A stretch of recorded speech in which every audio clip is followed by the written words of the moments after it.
Hello, good evening to everyone.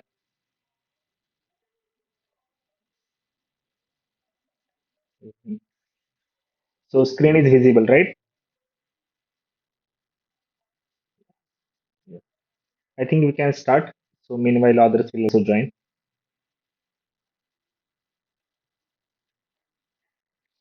So good evening to everyone. Myself Swapnil Balasaheb Kodke, and so I'm currently working as a teaching assistant for the development and applications of special concrete. So working with Professor Sudhir Mishra sir. So in the last class, some of you has asked some doubts. So first of all, I will clear that one. Then we'll go with the recap of the week 4. Okay. So someone has asked why is the datum temperature is equal to minus 10 degrees Celsius in concrete maturity.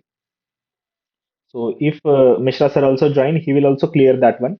So, but whatever I have read, so according to that one, the below minus 10 degrees Celsius, hydration completely stops. We also saw in one table, we also saw the minus 7 to 10 degrees Celsius, the hydration completely stops. And the maturity, which indicates actually the hydration strength of the concrete, right?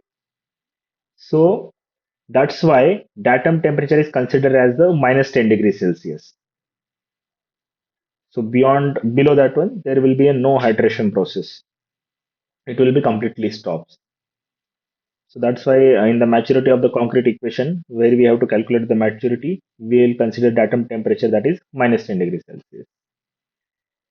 Another question has asked, what is the pore water freezing temperature? So because of the ions concentration available into the pore concrete apart from the normal concrete, so because of that one, the freezing temperature will not be the same as a water temperature.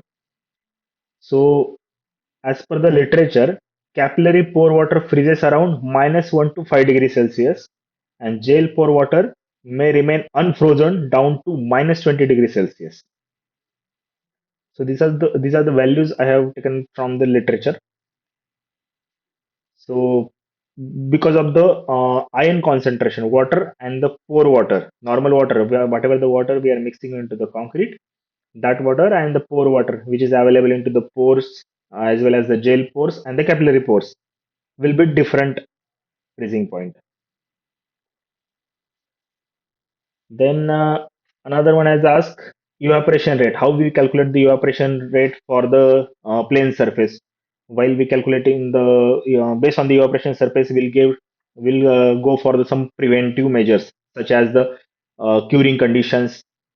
So the ACI American Concrete Institute has given one equation. So E is equal to TC plus 18 square into V plus 4 into TC minus TA into 10 raised to minus 6. So what it indicates? E indicates the evaporation rate. We saw kilogram per meter square per hour. If it is greater than 1 kilogram per meter square per hour, we'll go with the curing protections. And if it is less than that one, we'll not go for the curing protections, such as for the cold water concreting as well as the hot weather concreting. So TC is the concrete surface temperature and TA is the air temperature. V indicates the wind speed in kilometer per hour. So if we calculated this value, TC, TA, and V, we'll put into this one and we'll get the value of E in kilogram per meter square per hour. So this is the empirical equation. So based on that one, we'll calculate the E and we'll define whether we have to go for the preventive measures regarding to the curing condition or not. Another question has asked regarding to the curing, electric current curing. So someone has asked like, so whether electric current, AC current will put. If it is a DC current, there is a higher chances due to the dissolution, corrosion of the reinforcement will happen. That's why AC current will be provided. Two different anodes will be there, two ends, and the current will be there. And someone has asked whether it will affect the concrete properties. Obviously, it is assumed that there is a uniform generation of the heat into the concrete while providing the AC current. If the temperature changes happens, there is a higher heat generation. Because of that one, cracking will also observe. So there is a preventive we have to take or a care we have to take while providing the AC current. So I hope these are the four questions you have asked. I able to clear that one.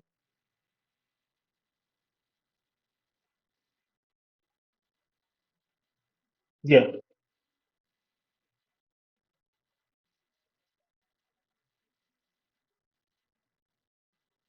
Yes. Yes. So that's no. No. No. Yeah. Yeah. Yes. So that's why it is considered as the reference point, datum temperature. Okay. Yeah. So I am also learning from these interactions only. So whatever I know, I will whatever I know, I will clear in the lectures, and whatever the doubts I don't know, that I will clear in the next lecture. Okay. Yeah. So this lecture is also mostly a theoretical one. So recap of week four. So this week four lectures mostly consist of the hydration, mass concreting, then we called water concreting. So water concreting in the sense marine structures specifically, and then roller compacted concrete. So the week four lectures all about this one. So we'll see what are the lectures included, some of the recap of these lectures. I hope you are also going through that lectures. So everyone is aware about there are four box compounds into the cement. One is tricalcium silicate, that is C3S, dicalcium silicate C2S, tricalcium aluminate C3A, and tetracalcium aluminopyrrate C4A. Gypsum will be vary 2 to 10%. So if you see the percentage of the tricalcium silicate is the highest one into the cement production. That is 45 to 75%. After that, dicalcium silicate 7 to 32%, tricalcium aluminate 0 to 13%, tetracalcium aluminate for ferrite 0 to 18%. Can anyone tell me which will be the responsible for the earliest strength out of these four?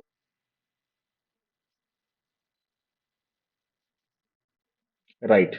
Tricalcium silicate will be responsible for the earliest strength. And later strength, dicalcium silicate. Yeah, right. C2S. Uh, y- Yeah, C3 is also responsible equally for the earliest strength. And if we are considering, if we are not adding gypsum into the production of the cement, what will happen? Weak setting. So there is a one word for that one. What will be that? Flash set. So that's why we are adding the gypsum, so which will give some time to concrete set, and that available time will use for the preparation and the pouring of the concrete, compaction of the concrete for that purposes. Okay. So C3A is the largest single compound contributor to the eval of heat. According to the heat point of view, the generation of heat is highest in the case of the tricalcium silicate. After that, C3S and C4A, approximately equal contributors. And finally, CTS. C2S is the last one. If you go with uh, the descending order, what will the first will be the C3A, highest one, then C3S, C4F, and C2S. Because C3S hydrates rapidly, that's why largely responsible for the earliest strength and early strength development, initial setting time. And C2S mainly give the lateral strength beyond the 1 week specifically. So why this heat is important if we are considering the mass concreting? Evolution of heat, why it is important? Anyone?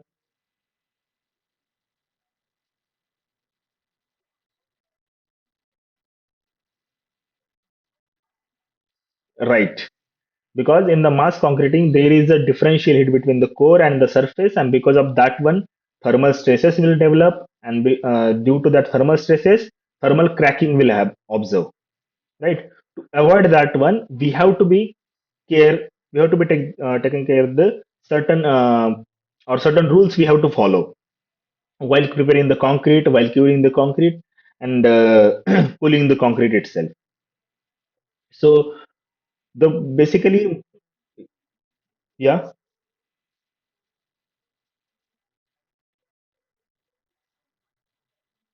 Yes. Yeah.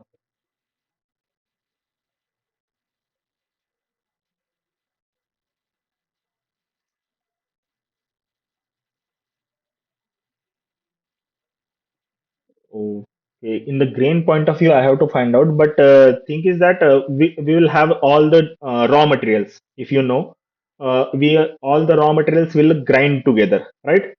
And certain point of time we'll add the gypsum. So blending will happen. So it yeah. Hmm.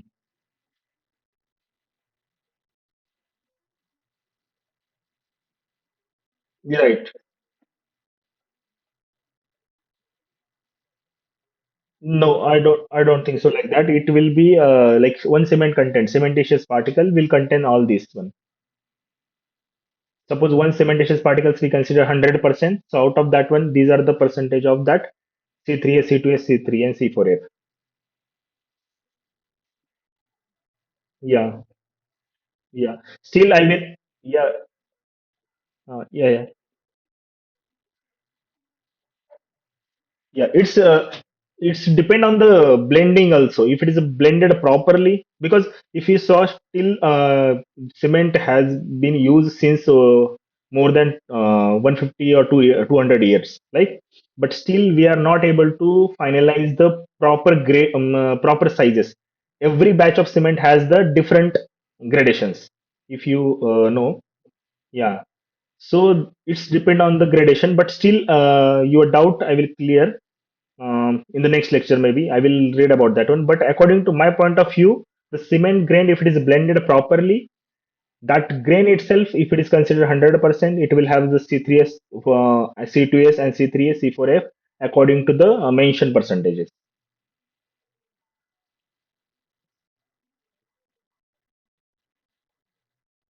Hmm.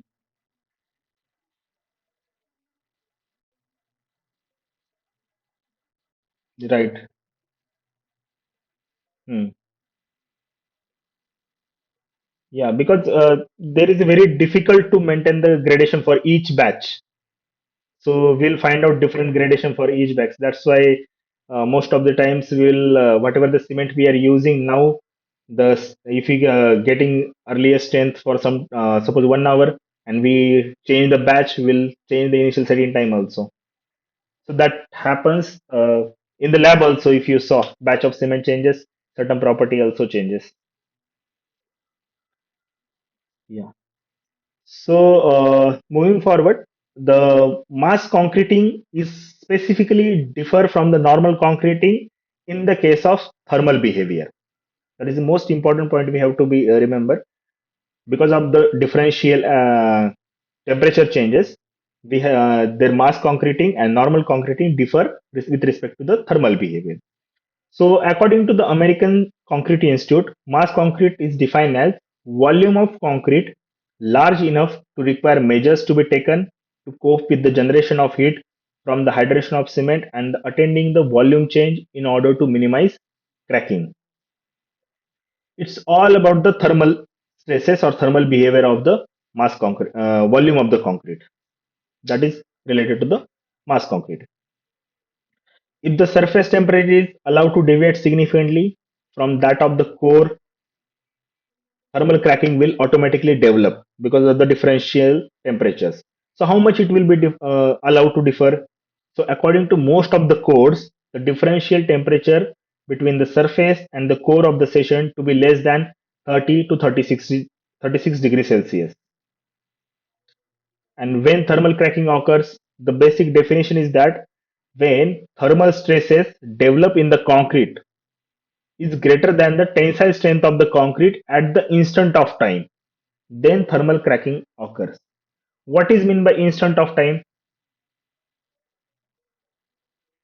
Means when we are constructing the where we casted the concrete, as the hydration improves, as the time passes, hydration improves, strength also increases, elastic modulus of the concrete also increases. So there will be a thermal stresses and tensile strength of the concrete differ with respect to the time. So that's why whenever we have to calculate the thermal cracking will occur or not, that particular time we have to calculate the thermal stress and thermal strength of the concrete. Then only we will understand whether thermal cracking will occur or not. So time is more important parameter because of the change in the properties of the concrete with respect to the time. So once, if you saw this plot, once cement in contact with the water, there is a large amount of heat initially evolved. That is called as wetting heat or heat of wetting.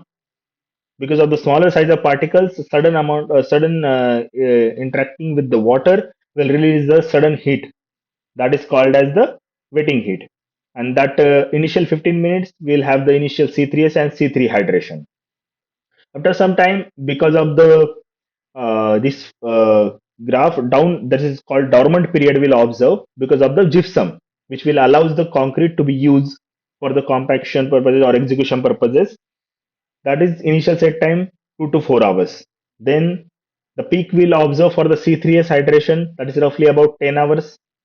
That is called the final setting time. Secondary C3 hydration 30 to 40 hours. That is we call the depletion of the gypsum. So gypsum will be most of the gypsum will be use it. This peak indicates that one, second peak one. And this graph will calculate with the help of the isothermal calorimetry, the equipment called as isothermal calorimetry, which will give the this type of graph for the cementitious materials. Okay, so these are the two.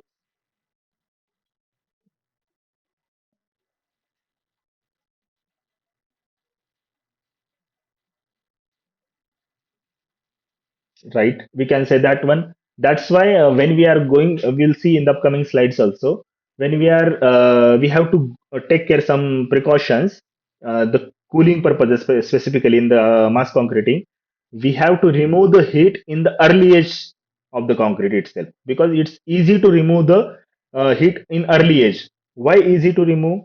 Because there will be air pores available because of the low elastic modulus. So that low air pores will not conduct any heat, and the whatever the, like, suppose we will have the pipes, cooling pipes into the concrete mass concreting, so we'll provide the cool water in that pipe. So because of that cool water, the moisture will go into that air vapors or air pores and will cool down the temperature of the whole concrete. So that's why we can say most of the thermal cracking will observe in early ages, but not, because this early age is different from the width of the specimen. It's not, we can't say like 30 to 40 hours. It's depend on the specimen sizes, because we'll see if like Hoover Dam, if we are not provided, it's around, I think, 150 plus meter width. If it is not provided um, post cooling post cooling measures, so what happens that cooling for that purposes, the cooling of that dam requires almost 200 years. So within the 200 years, there is a lot of cracking will happen. So that's why post cooling is also equally important as like pre cooling. So we'll see in the upcoming slides. So these are the two specimens. If you saw, one is the cubical specimen, one is the plate specimen or slab type specimen. So which will be the more susceptible to the thermal cracking?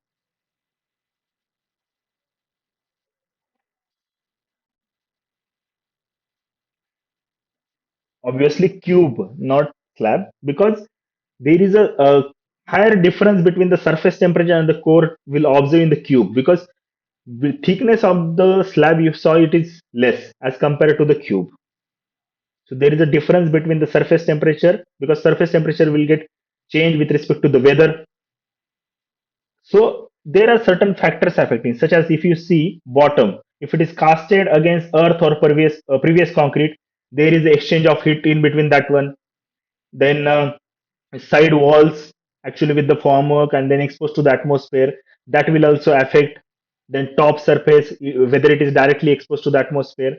So how heat is getting evolved with the atmosphere or earth, that depends their internal core temperature and external surface temperature. So most of the times we will observe thermal cracking in the cube more as compared to the slab specimen. So that's why I said width is more important, width of the specimen or width of the cast concrete. So what is thermal stress? Thermal stress is the stress generated in concrete due to shrinkage and volume changes associated with the release of heat during the hydration of cement. We know during the hydration of cement, heat, because it's cement is an exothermic reaction, cement and water. So heat will get evolved. As heat will get evolved, shrinkage will happen. Water will also evaporate, and because of that one, volume changes will happen. If we are not allowing volume change, easy. If you saw in the strength of the material also, if we are fixing any material, suppose steel is there, if we fixing two ends, and we are not allowing to change their deformation, automatically stress will observe, right? Or if you are allowing free deformation or free movement along the length, there will be no stresses, right? So after the harden of the concrete or changing the elastic modulus with respect to the time, the movement of the concrete is not easy due to the shrinkage and volume changes. So that's why thermal stresses will observe. And because of the large heat evolution, that will improve that thermal stresses. To avoid that one, improving the thermal stresses, thermal cracking will increase. So what are the factors mainly affecting this temperature rise? Mainly cement composition. So as we know, C3S and C3 are responsible for the high heat evolution. So we should have a cement which has the low percentage of C3S and C3A. and most mass concrete structures do not require earlier strength. Therefore, slower hydration is usually not harmful for the construction. So we can use the slower hydration cements, which has the low C3S and C3A content. Then cement fineness. If we know if the fineness is more, there is a larger heat evolution in the initial contact of the water with the cement. So that's why fineness should be low. So automatically hydration will be the slow. And if you see cement content in this one, 100 to 120 kilogram per meter cube. And another important parameter is geometry, that is volume to surface area ratio. We'll see one graph. In that one, we'll see volume to surface area ratio is the most important parameter responsible for the thermal cracking. So apart from that one, what are the other properties such as thermal conductivity of the material, specific heat, thermal diffusivity, and the coefficient of thermal expansion of concrete, which is dependent upon the concrete and other constituents of the material. And we saw the other contact of the top and bottom surfaces and other side, that is also important for the increasing the thermal stresses and thermal cracking. You see, this is the cube and this is the slab. So high core temperature will be the cube and the cool surface surrounding. So there is a differential temperature observed into the cracking. Here, if the slab is restrained against the free deformation, here also you will observe the cracks. So in a lay language, we can say that when structural dimensions are greater than 1 meter, the temperature rise should be considered while designing the or while taking care of that preventive measures. What is the length? 1 meter. That any dimension greater than 1 meter. So mass concrete is not only about the large dams. The large concrete pours also be considered as mass concreting. If you see in the strength of material also we saw, we have the length of the any concrete specimen, this one. Temperature rises. If we are not restricting its deformation, there will be no strain. And there is a no strain means no stress will be observed, right? And if we are restricting its strain, there is restricting its change in length, then restraint strain will observe, and automatically that restraint strain will be the restraint stress, that is called the thermal stresses. Here, if your degree of restraint kept it zero point 0.3, so certain amount of free deformation is observed or a free length change is observed, then restraint strain we can calculate the degree of strain into free strain. So it's all about the condition, like restraint conditions, and automatically we know that the concrete hardens. It is very difficult to deform. It is in a normal early age, like initial mixing. After the mixing it concrete, you can deform it in any shape, whatever the shape you are giving, like scaffolding will provide into the beam shape or the column shape or the cube shape. We can concrete deform in that shape, but in the hardened state we can't deform it. So because of that one only cracking will observe because in the plastic shrinkage also and into the thermal stresses also. So what precautions we have? Yeah, obviously restriction in core temperature or core concrete. Hmm.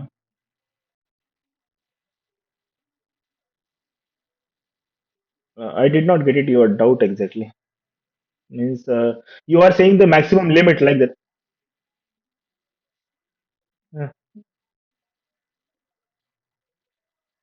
Hmm. Actually, no. It's a differential temperature limit is there. It's not about the core, or suppose core temperature is 60 degree and outer temperature is 20 degree. There is a large difference which is beyond the limit 30 to 36 degrees Celsius. So it's not about the only core or only surface. The difference should not be more. Sometimes what happens, inner temperature is 60 degrees Celsius, outer temperature is 40 degrees Celsius. Because if you are constructing in a hot weather conditions, suppose in African countries like that, so temperature will be the high itself. Air temperature is also high and the concrete temperature is also high. So if but the difference between the inner that is core, and outer temperature is 20 degrees Celsius. So might be that not be a responsible for the thermal cracking, or less thermal cracking you will observe, hairline cracks or something like that. So the maximum limit will not be for the specific temperature, it will be on the differential temperature. Okay. Yeah. So what are the main things we have to be considered? Simply speaking, heat generation, basically due to the cement content, that is liberation of heat. Movement of heat through the concrete. Movement of heat means surface concrete heat evolution, bottom of the surface and the side of the surface. Then dissipation of heat to the atmosphere.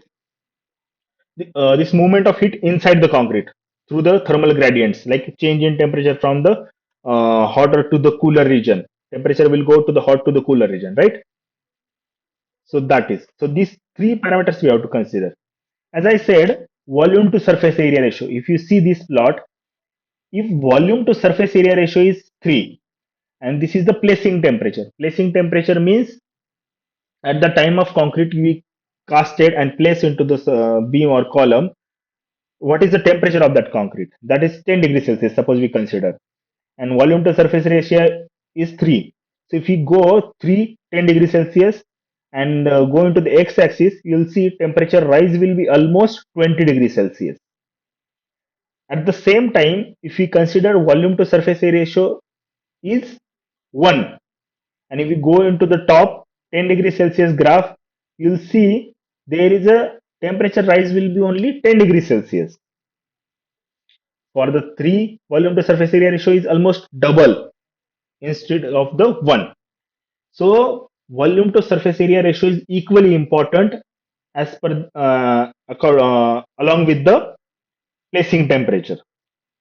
So that's why width of the specimen matters, because it's one of the geometry of the volume.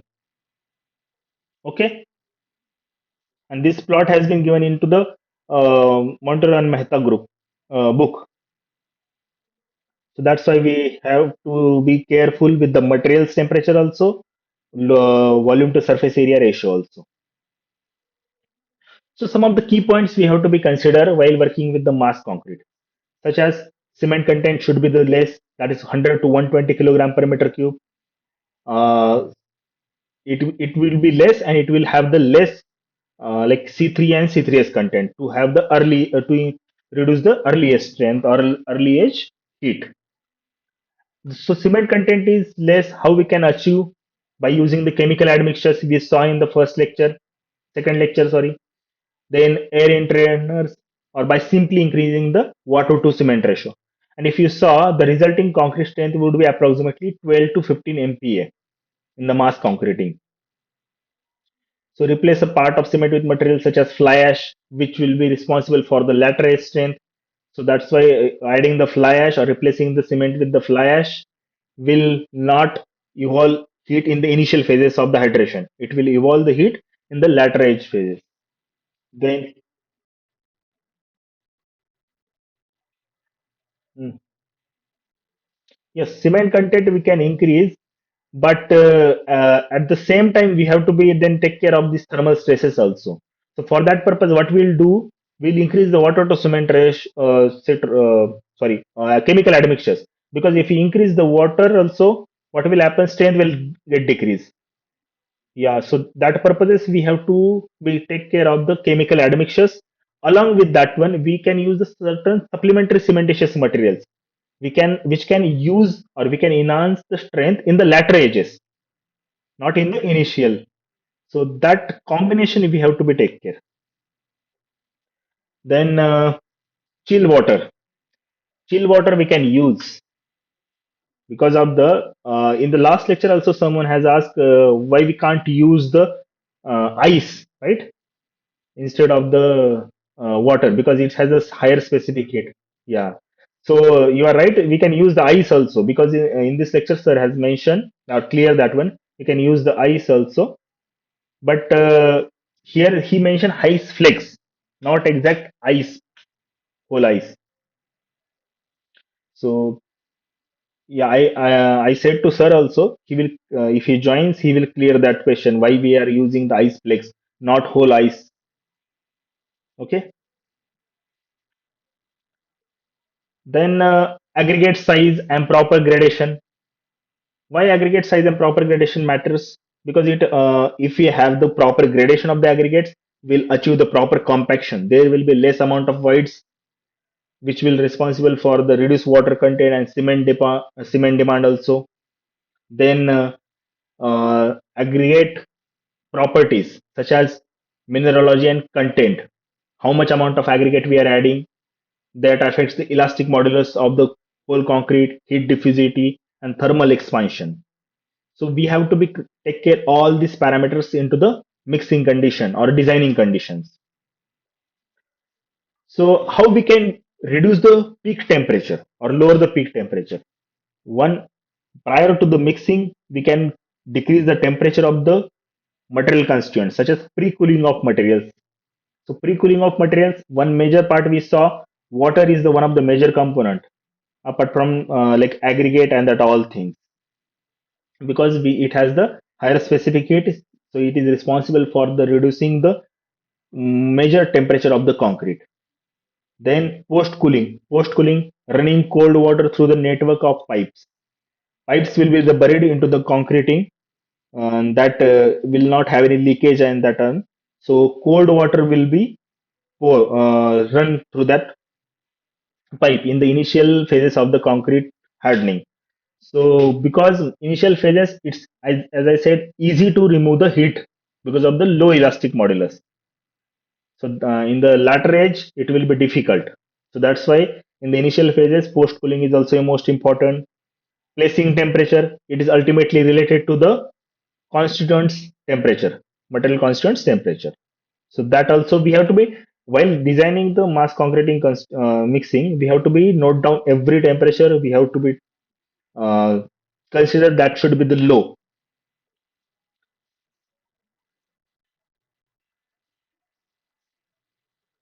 Yeah. So what is basically elastic modulus? What happens? Elastic modulus low means because of the less hydration. In the initial phase, hydration is going on. It is a progressive process, right? So what happens in the low elastic modulus means less strength as compared to the fully hardened state. So because of that one, small amount of air pores are available. Low elastic modulus basically. So small amount of air pores will not conduct the heat because of the empty regions. So in that regions, if we are running the cold water through the pipes, that moisture will get absorbed by that pores, and that pores will reduce the temperature of the concrete. So that pores is the responsible actually.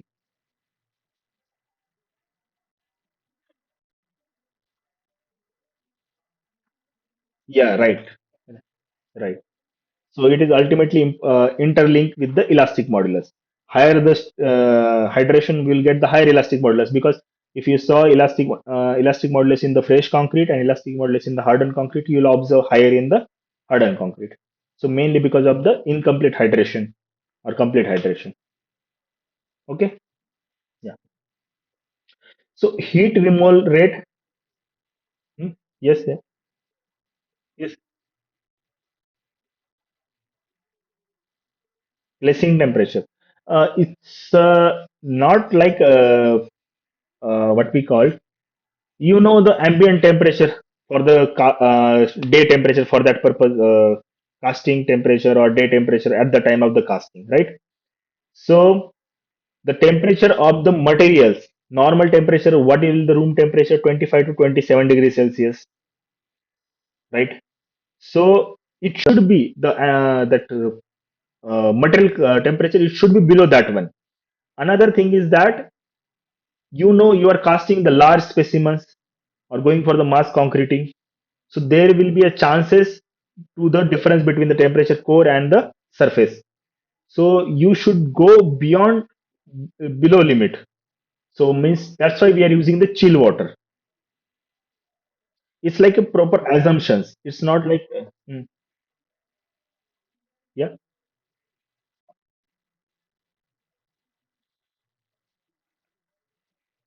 Yeah, before placing actual temperature of the concrete.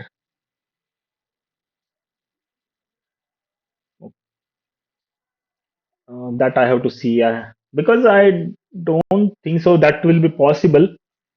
Uh, but still, I will see, because we know the temperature of the constituents, so might be there will be relation with that one ambient temperature and concrete. We can predict the temperature of the concrete. Yeah, I will see and let you know. Okay. Okay. So heat removal rate depends on the flow rate of the cold water, what we are running through the pipes. As we say, heat can remove rapidly in the early age. After the peak temperature, often within the first 2 weeks, strength and modulus increases rapidly. Once the concrete becomes elastic, the cooling rate must be controlled to avoid damage and allow stress relaxation.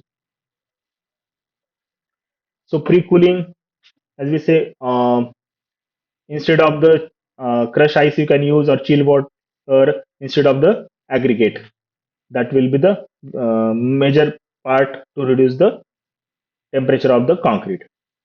Special facilities for pre-cooling materials lower the temperature, say 5 to 7 degrees Celsius.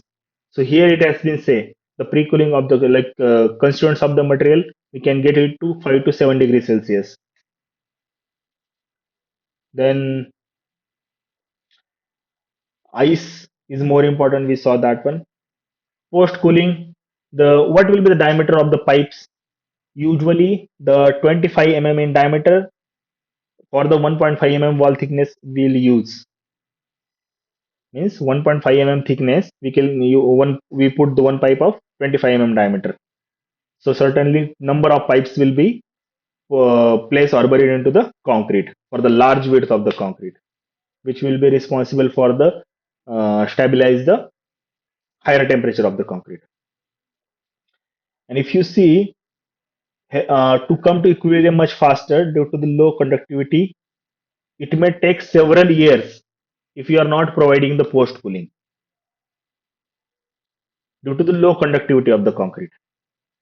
So that's why we have to be provide the post cooling through the cooling water running through the pipes and that all things.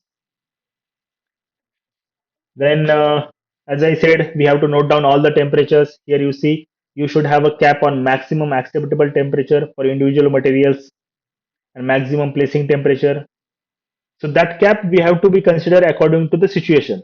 Cap means maximum limit, the extent of temperature rise or subsequent drop. So drop in temperature for the particular day and high temperature of particular day, that how to measure. Then peak temperature, what what will be the peak temperature of the concrete, that I have to be note down, and that will be the one of the design parameters. So to understand better mass concrete thermal properties, there is a parameter has been mentioned that is called thermal cracking index, which is very important parameter. So thermal cracking index, basically it is the ratio of the tensile strength of the concrete and the maximum tensile stress of concrete. So if it is higher, higher means what will be the ratio? Tensile strength upon tensile stress. Higher means tensile stress will be less, right? That's why only TCI will be higher. So tensile stresses will be less. Automatically, if stresses are less, there will be a less amount of cracking will observe. Means automatically tensile strength of the concrete will resist that cracks. So higher the TCI value, better will be the temperature control or cracking control over the mass concreting. So tensiles or TCA can be taken to be at the time of the peak thermal stress occurs. So TCA can be calculated when peak thermal stress of that concrete occurs. And TCA is the time dependent. We saw in the last slide also, last two slides. Hence needs to be calculated at different ages because of the hydration, the temperature, as well as the condition of the concreting also changes. So we have to measure TCA at every instant of the time. At what instant of time we have to calculate the cracking index. So basically we saw this all like low cement content, high water content, low fineness of cement, high aggregate content, low C3 and C3S content, high C4A. These are all responsible for the pre-cooling of the temperature and or pre-cooling condition. Post-cooling methods, then alternating methods of placing, use of flash and silica fume or slag, which will be responsible for the lateral strains. That will These are the like measures or methods to tackle the high temperature conditions during the mass concreting. So I hope you understood up to this. So, what are the applications of this mass concreting? Where we are using this one? Basically, dams, massive foundations, bridge piers, thick slabs, nuclear plants, structural columns. Then, as I said, here you see thickness. Why it is important? If you are not going for any post-cooling precautions, what happens if it is a 0.51 meter thick concrete wall? And because of its lower thermal conductivity, it will be stable, thermally stable in 1.5 hours. Same 1.5 meter thick wall, it required a week to reach comparable condition.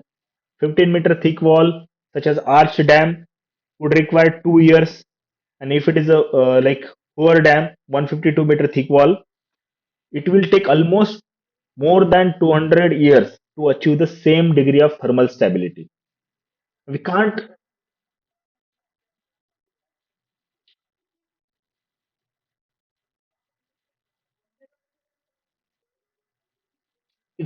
it may be same or it may not be same, but it is within the acceptable limit conditions where cracking will not allows.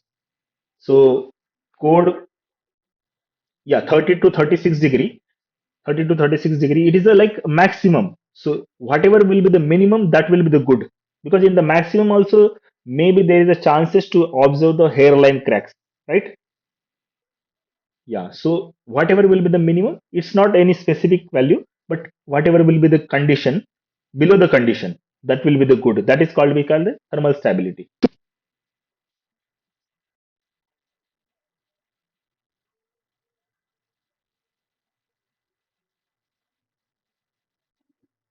Yes, yes, exactly.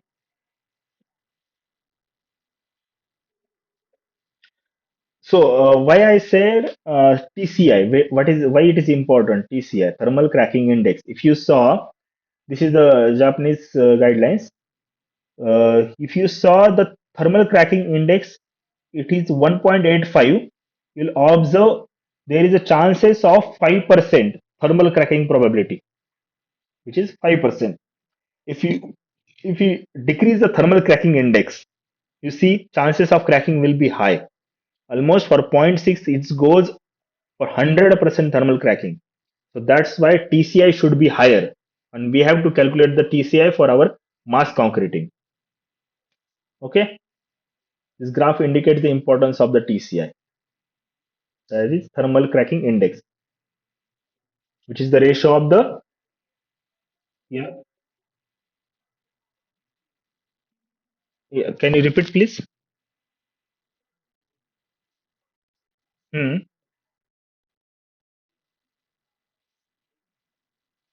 Any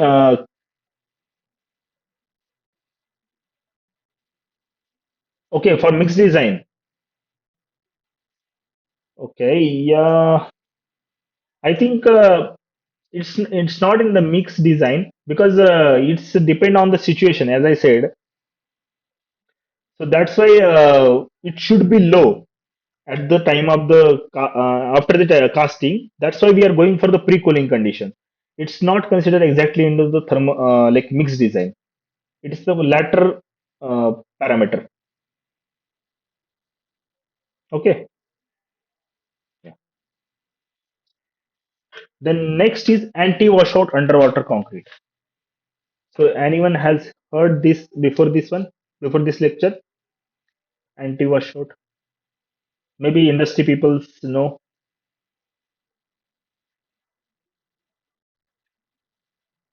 Yes, yes.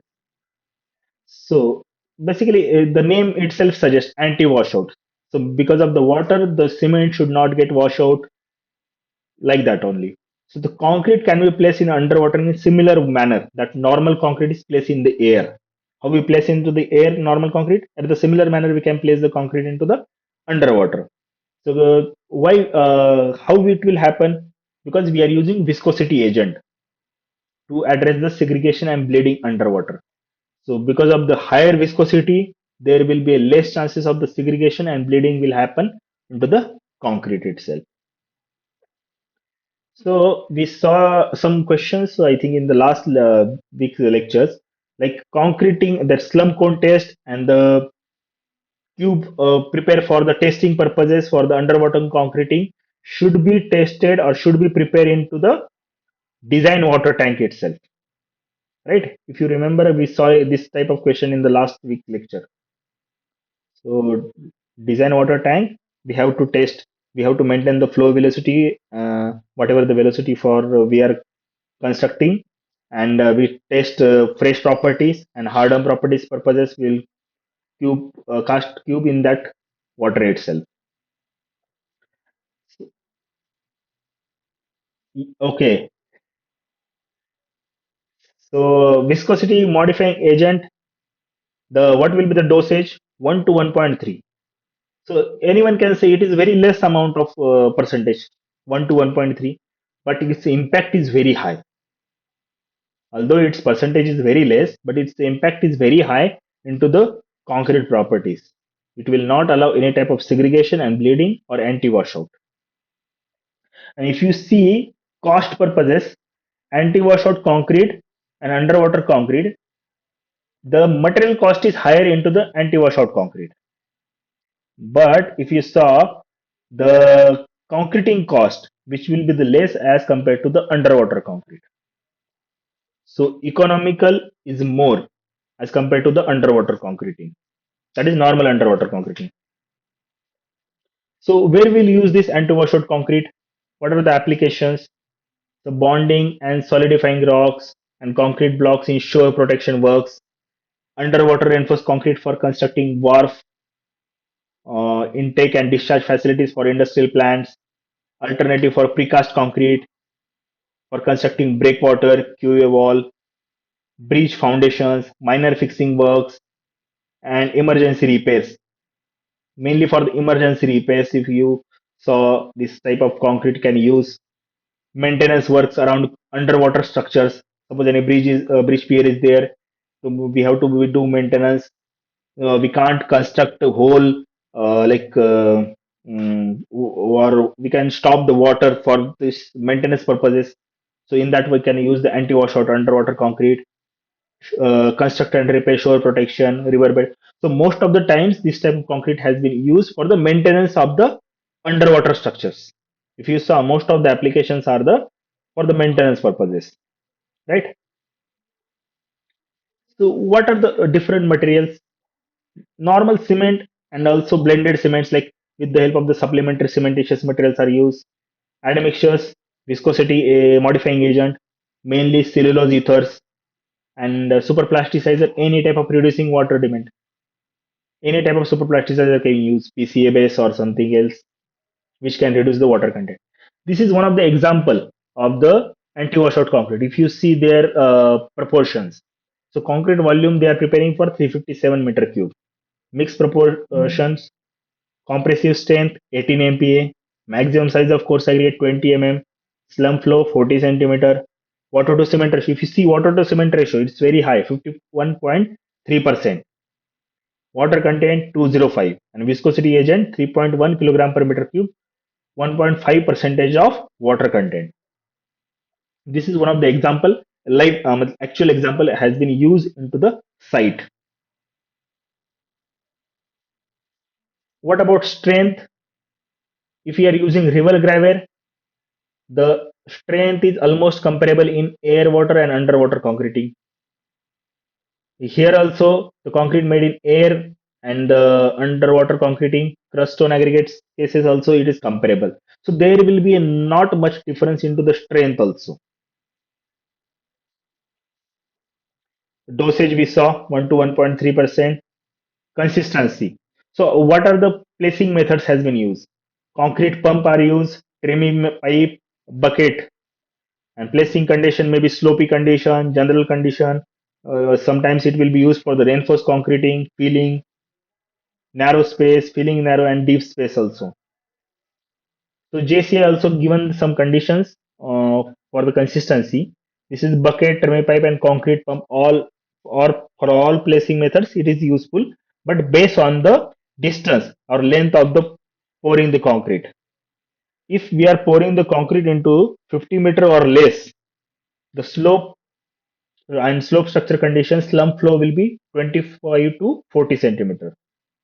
General conditions such as simple shape structures, it will be the 40 to 45 centimeter, and 50-meter to 200-meter, mainly into the marine structures.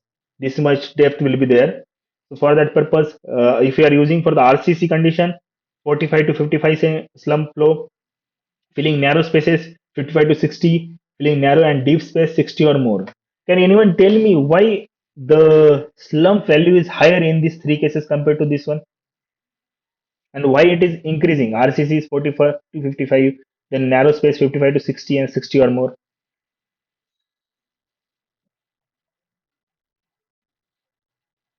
Right, right. Because we can't do compaction into the underwater. So that's why purposes we need more slump flow as compared to the normal concrete itself. And as the RCC is there already, specification for cement content or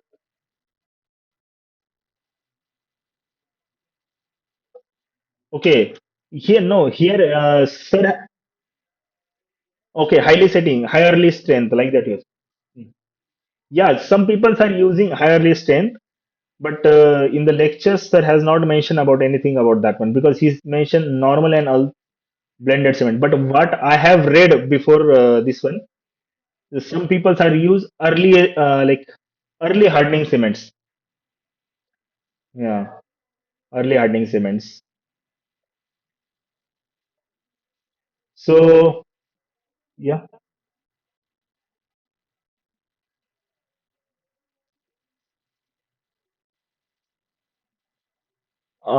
little bit difference about the admixtures. Like viscosity modifying agent will not be this much higher quantity into the self compacting concrete. If you saw, if I remember properly, it will be around 1% of 1 to 1.2% of water content. And if you see here, 3.1. So others, yeah, others like flow properties might be similar because in cell compacting also we are not providing any type of external compaction, right? So it's all about the viscosity modifying agent. So then what is ordinary underwater concrete? So that we saw anti-washout concrete. Now underwater concrete, here also it cannot be compacted. So that it is also required appropriate amount of flowability. So for that purpose, based on the construction method, code has given some range of slump values. If we are using creamy pipes or concrete pumps, the range of slump should be 13 to 80 centimeter. And if you are using bottom discharge buckets or bags, it will be 10 to 15 centimeter. We have to be remember that this will be also very highly cohesive mixed proportion. Highly cohesive means there will be less chance of segregation and bleeding. Segregation means what we saw in the first lecture. What is mean by segregation?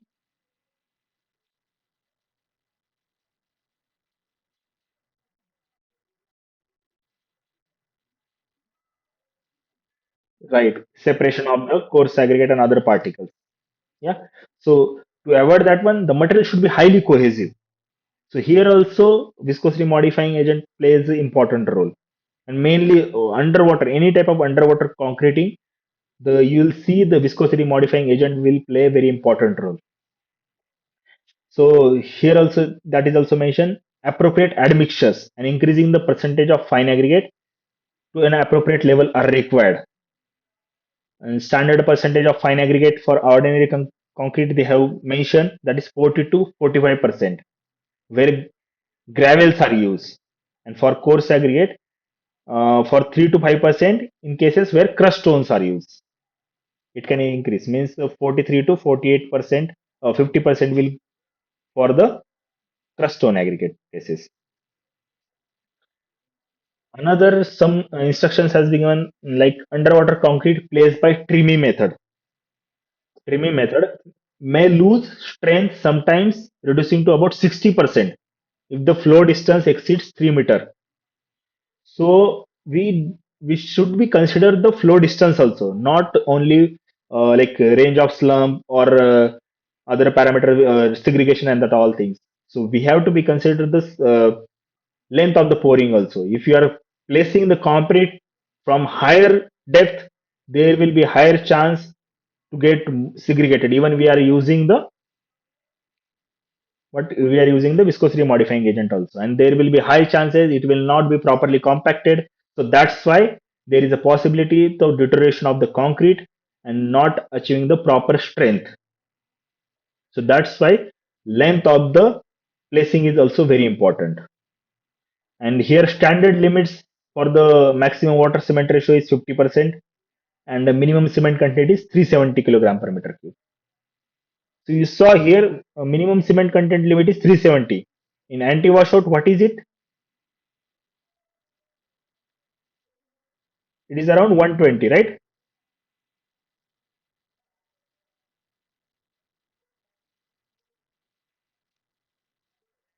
Sorry, in the mass concreting, it is around 120. Hmm, yeah. So see, cement is the highly susceptible to evolve heat because of this exothermic reaction. That's why cement content is very low there, right? Here you see rapid placement in continuous deep lifts can cause formwork swelling. So placement length is very important because it creates the pressure on the that formwork also. There is a strength and assembly will be carefully considered for that purposes. And to minimize the segregation during underwater placement, the trimming or pump tip should be fixed during concreting. Then bottom discharge buckets, bags should generally be avoided as they do not allow continuous placement and result in unreliable concrete quality. So after the lecture, might be you can go through the what are the different types of this placing methods such as bucket or bags because that will be more than understanding. You'll get more understanding after that one only. Trimming we'll see in the like in the slide also, but bucket types and that all things you can go through book or into the YouTube videos also. You'll see some of them. So for the ordinary concrete placement should be placed while building an appropriate temporary enclosure to control the flow of water to prevent water contamination due to the washout of cement and formation of latents. Latents means anyone know about the latents?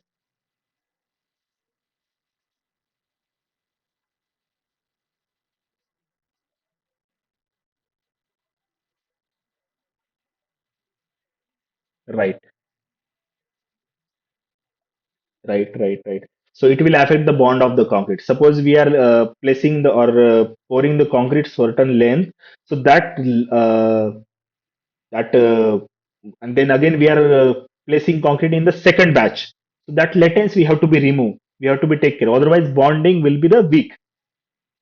So another thing is that concrete should be placed while the flow velocity is 5 centimeter per second or lower. And here, as we see, surface latence should be removed before placing the another lift. Then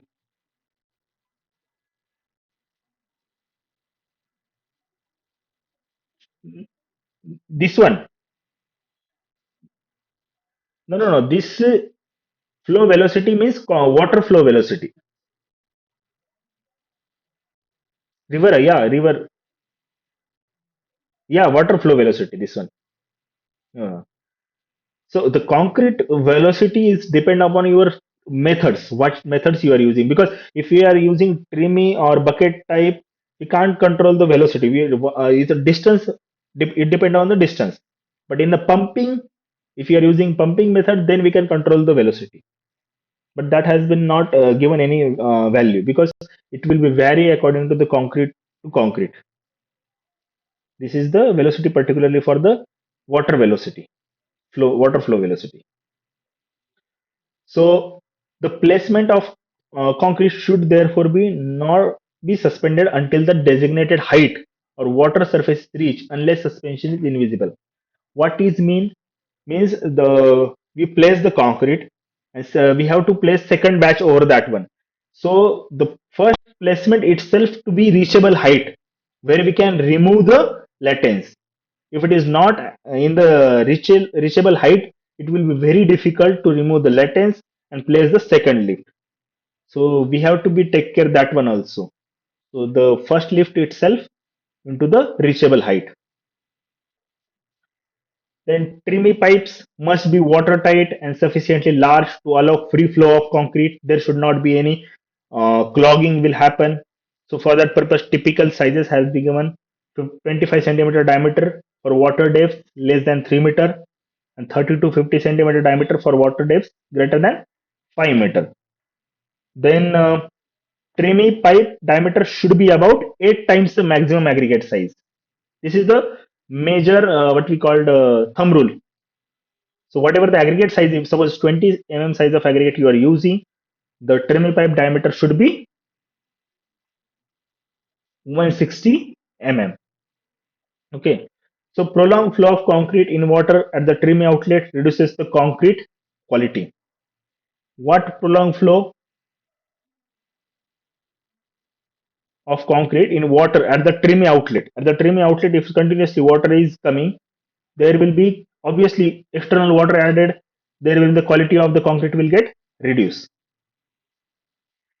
Then the placement area covered by a single trimmy pipe is generally limited to 30 meter square. What it means, if you see, this is trimmy pipe, right? This is the cover area, and you see this is a trimmy pipe. This area, the concrete up to which gets filled, that is about generally about 30 meter square for single trimmy pipe. Suppose you want to go beyond that one also, you can play. We have to place the second trimmy pipe. So for single trimmy pipe, maximum area to be covered is 30 meter square. Then second placement using bottom discharge buckets or bags. So bottom discharge buckets or bags open automatically when they reach to the placement surface. It will go down and it will open here. Basically for bottom discharge bucket bags. So after discharge, they should be raised gradually until fully clear of the concrete surface. When when we go down, then it will reach to the surface. It will open. It will slowly lower the concreting. Then after discharge, we gradually move it upwards to fully clear the surface. But what happens while pulling upwards, there will be a possibility incomplete filling. There will be possibility of incomplete filling. So for that purpose, water depth must be measured and concrete should be placed at low points. Means this method can be used for the low height water discharge and buckets and bags. Pumping method. Another issue with the pumping method is that underwater concrete can create negative pressure. And if the pipes are not properly watertight, there is external water will be ingress into the concrete, which will affect the quality of the concrete. That for the pumping purposes, pipe diameters has mentioned 10 to 15 centimeter or 3 to 4 times of maximum aggregate size. And single pump can place concrete over an area about 5 meter square only. If you are for the higher area, so trimmy method or trimmy pipe method is more popular. That's why, because these two methods has certain disadvantages. Certain like part of the anti-washout underwater concrete, we saw some introduction of that one. Then materials, some important points about that one. Like viscosity modifying admixture to enhance the rheological properties, we have to be considered. Another thing is that the admixture should be used and aggregates must be safe against the alkali silica reaction, because if you are using the anti-washout concrete in the marine condition like sea water condition, so what will happen, there will the possibility if aggregates alkali silica reaction, So we have to be properly test our aggregates also. Then what are the viscosity modifying agents are used? Microbial pollution, gum or polysaccharide derivatives, for instance, hydroxyethyl cellulose, hydroxypropyl methyl cellulose. This type of different types of viscosity modifying agents are used to increase the cohesiveness of the concrete and avoid the segregation and bleeding. And to get the proper flow also, we want a high slump also. To avoid that one, avoid the higher water content, we can use the different types of chemical admixtures. One more thing is that when we are using the like super plasticizers, and at the same time we are using the viscosity modifying agents, there will be a what we called interlink negative effect. So for that purpose, we have to be careful, or we have to do some mock-up tests or mock-up concreting for that purpose, whether it is giving proper results according to our requirement or not. Okay, so there are more theoretical points about that one, like anti-washout concretes, mainly the 28-day strength of the underwater place concrete, where drop height is less than 50 centimeter and flow distance less than is equal to 5 meter should be equal to or higher than the specimens made underwater. So the strength will be should be comparable in between that one. And segregation resistance should be assessed by strength comparison in water versus air. What will be the segregation observed in the air, that will be comparable with the segregation observed in the water itself. For what height? Drop height less than is equal to 50 centimeter and flow distance less than is equal to 5 meter.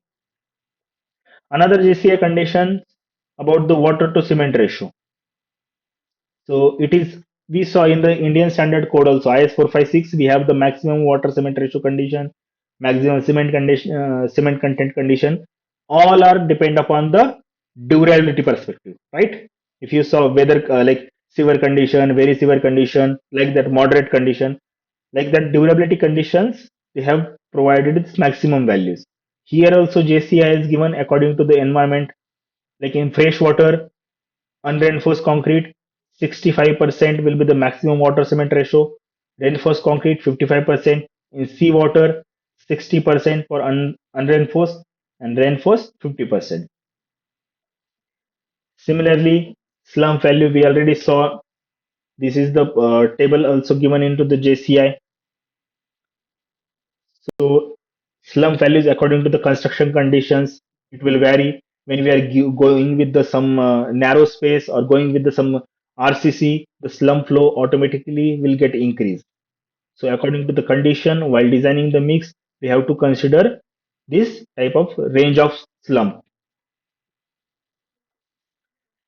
Then air entrainment in the anti-washout concrete, according to the normal concrete, we are using consider maximum value. How much maximum value we consider for the normal concrete air entraining agent? 4%. Right. Here also maximum is 4%. Then underwater concrete cannot be compacted, right? So maximum coarse aggregate size should be limited less than is equal to 40 mm and less than is equal to or less than is equal to one fifth of the least member dimension and one fifth of the one half of the minimum reinforcement spacing. So tell me, if you are constructing, the width of the specimen is 100 mm or 500 mm, suppose 500 mm we are constructing, so what will be the size of the maximum aggregate?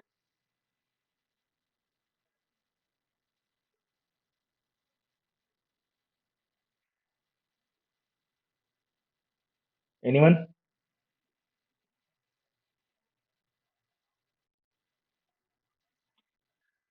Yeah, but we will go with the 40 mm because maximum limit is 40 mm.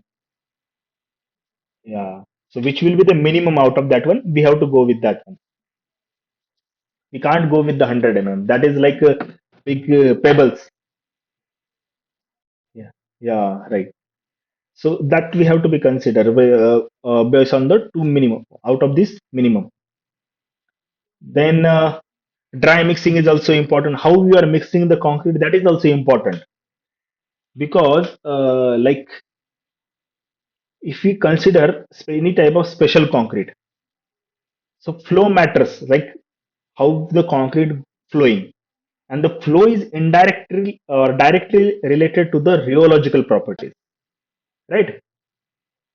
So rheological properties means there are two different parameters: yield stress and plastic viscosity. So in our cases we are not considering that one, but as rheology and flow both are equally interlink each other.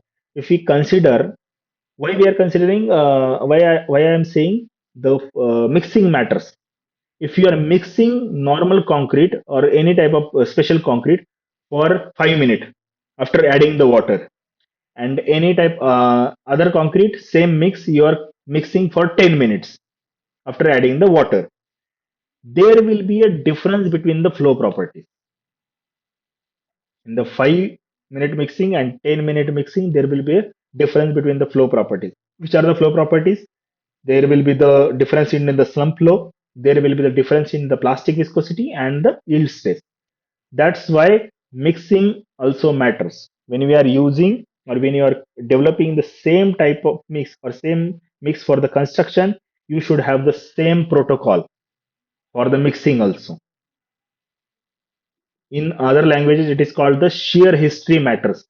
Shear history means we are mixing the shearing the concrete, right? Mixing into the mix means shearing the concrete. So shearing means rotating the concrete. So at the same time rotating, after adding the water, at the same time hydration also starts.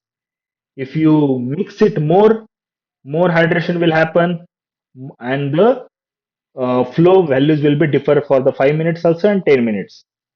So that's why mixing also matters. So that's why here dry mixing and after adding water mixing also, you have to be note down that parameters to maintain the same properties of the concrete in the same construction site. Then anti-washout underwater concrete has higher fluidity and shows less quality deterioration during the flow than ordinary concrete. This is a major important aspect of the anti-washout concrete. So that's why it has been used for the easy purposes for the maintenance also. Then the placement area using a trimmy or fixed pump pipe can be larger than that for ordinary underwater concrete. Because of the higher viscosity in the anti-washout concrete, there is a less chance to be wash out or less chance to be segregate and bleeding. Then these are some important parameters. I will not go into much detail into.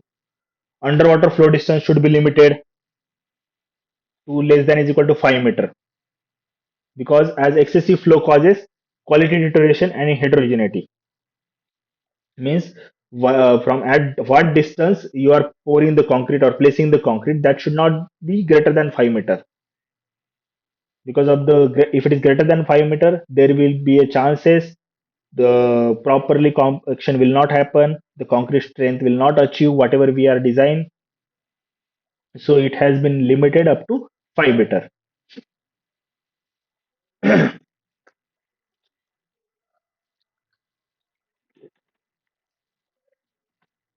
Placement should be done using trimmy pipes or concrete pumps with care to avoid quality loss. Pump pressure is typically 2 to 3 times higher, and the pumping rate is about half to one third of that ordinary concrete. Means anti-washout concrete pump pressure is higher. Can anyone tell me why pump pressure is higher? Is there any concrete property responsible for that one?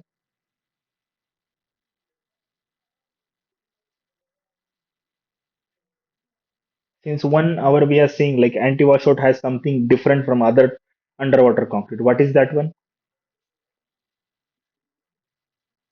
Right. Because of the higher viscosity, we have to provide the higher pressure to move the concrete. So that's why pump pressure is 2 to 3 times higher than the ordinary concrete. So viscosity is majorly responsible for the higher pressure. So protection of concrete surface, since anti-washout concrete requires long setting time, the concrete shall be protected from surface core by flowing water or waves before concrete hardens after placement. So as it requires larger time for the setting, we have to be protected. The water will not flow and the waves will not affect their properties. If subject to a direct effect of flowing water or waves, cement may flow out or concrete surface may be scored. Only aggregate will be remain over the surface then. The, what? Piling. Uh-huh. Yeah, it is underwater. Yes. Yeah, it's if it is more than like depth is more, we have to be take care of the special precautions such as what are the placing methods you are using.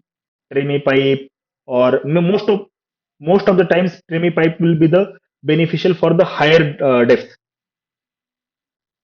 If pumping will be very difficult because pumping pressure will be high, negative pressure will be required, so ultimately cost will be high.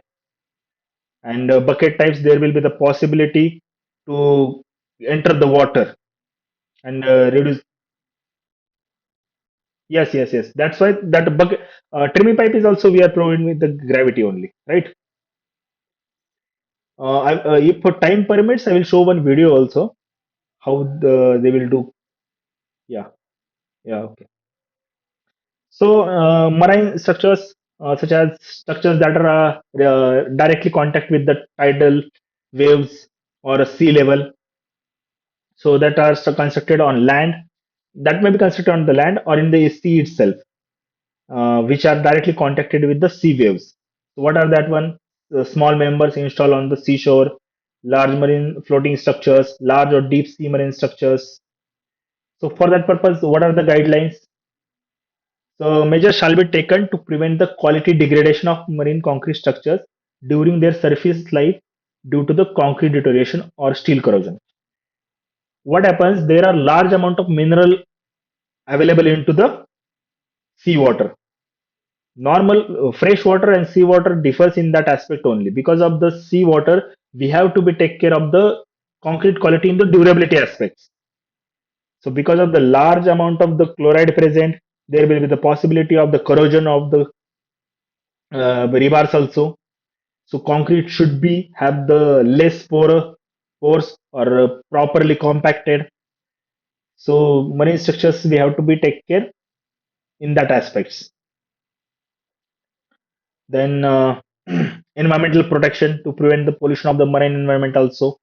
After sometimes what happens, the concrete we constructed into the marine, the spalling of the concrete happens. Because of that, when the corroded specimens will create the some chemical ingredients into the water, so that will affect the marine life also. So we have to be care this all the aspects. So what are the materials? So materials we have to consider with respect to the durability aspects only. Here also that is mentioned because of gradual damage such as physical and chemical actions of seawater. Physical means because of the waves, continuous waves are coming towards this or surface, and chemical actions because of the mineral percentage available into the water that impacts the durability life of the marine structures. Chloride ion intrusion highly likely to corrode the internal steel. So that's why different types of rebars are used, such as epoxy resin coated reinforcement are used, which will not be directly contact with the water and will avoid the corrosion also. Then in the cement, blast furnace slag, fly ash cement are highly resistant to the action of seawater. So different types of like sulfate effect or something like that will be resisted by the fly ash cement and blast furnace slag cement. Then Portland cement with a low content of C3A is highly resistant to the seawater, but low content of C3A, low capacity of immobilizing chloride ions and accelerated corrosion. So one hand we have some advantage, but other hand we have some disadvantage also for with respect to the low content of C3A cement. And accelerated corrosion will fully destroy our structure. So that's why we have to be careful while using the which type of cement we have to use. Water to cement ratio should be reduced to produce concrete with low permeability. As I said, more porous, there will be high ingress of the external water, which has the high mineral percentage, different types of mineral percentage, which is responsible for the deterioration of the concrete, which will be responsible for the swelling of concrete, corrosion of the bars, and the service life of the structure will be reduced. So that's purpose we are reducing the water cement ratio into the marine structures. Reducing the water cement ratio will achieve the high strength, low porosity, right? We saw some schematic also. How much, because we don't want, already we are providing very high water, whatever required for the hydration purposes. I hope you remember that schematic. So in the aggregate important. Why? Because of the elastic modulus purposes. We have to test aggregates for the alkali silica reactions. If it is susceptible for that one, then there will be a problematic for the service life of the structure also. So aggregate should not have a crumble easily, have joints, low strength, high substance swelling. This should not be observed in any type of aggregate, and should be tested for the alkali silica reaction. So can you tell me where we'll have the joints into the aggregates? Which type of aggregates?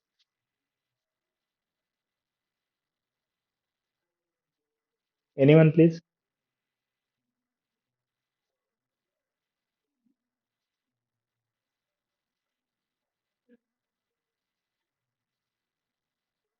Which one? Graded aggregate. No, no. I am saying suppose one aggregate are there, na, like uh, what we call crush aggregate are there. Then natural aggregates are there. Rounded aggregates are there. Recycle aggregates are there. Out of that one, which will have the joint?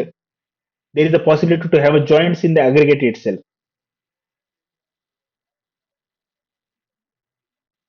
No, no, I am not saying about the concrete. I'm saying about the single aggregate according to their origin or shape. Origin maybe.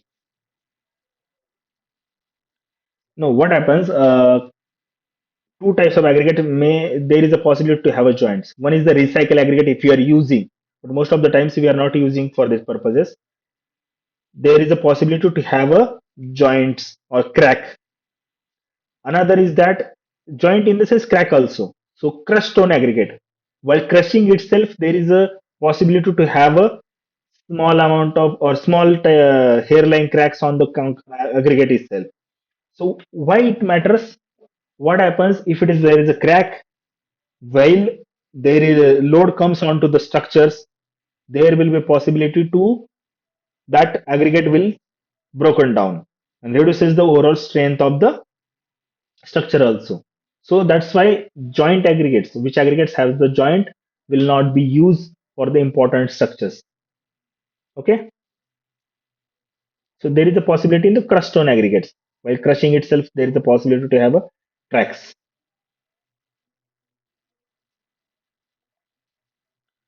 Then chemical admixtures, air entraining agents to avoid the freeze thaw, water reducers to reduces the water content, air entraining water reducers, high performance air entraining water reducers, high performance water reducers, and super plasticizers. So ultimately, these all chemical admixtures improves the concrete workability within the limited water content. So permeability will be less and will responsible to produce the highly durable watertight concrete. These chemical admixtures also provide high resistance to heavy meteorological actions. Heavy meteorological actions in the sense high tides, which will be continuously striking to the surface or the any piles into the marine structure. So against that one also it is has the highest strength that will be useful. Like apart from the chemical, normal mineral admixtures, fly ash, blast furnace slag can be used, silica fume can be used. So it improves the controlling chloride intrusion and resistance to concrete against the seawater. Another important aspects as because of the mineral percentages, there is the possibility of the corrosion we saw. So for that purpose, anti-corrosive admixtures are also used or surface coatings such as epoxy, urethane, polyester, and polymer modified cement systems, and their performance varies with the construction conditions. So like mock-up we have to do for that purpose, or past experience should have for that purposes. So embedded or permanent formwork using polymer impregnated and resin fill concrete can also act as a anti-corrosive protection. So anti-corrosive protection is very important specifically for the marine construction because of the like ingress of the water. There is the possibility to have the corrosion of the rebars. Steel subjected to stresses about 60% tensile strength is prone to stress corrosion. So high tension steel we have to use. And to get rid of that one, we can use the continuous fiber reinforcement also. Nowadays, fiber reinforcement is also more popular. So we can use the fiber reinforcement. Different types of fibers are available apart from the steel also. Anyone knows what are the different types of fibers available apart from the steel, which can be used into the construction?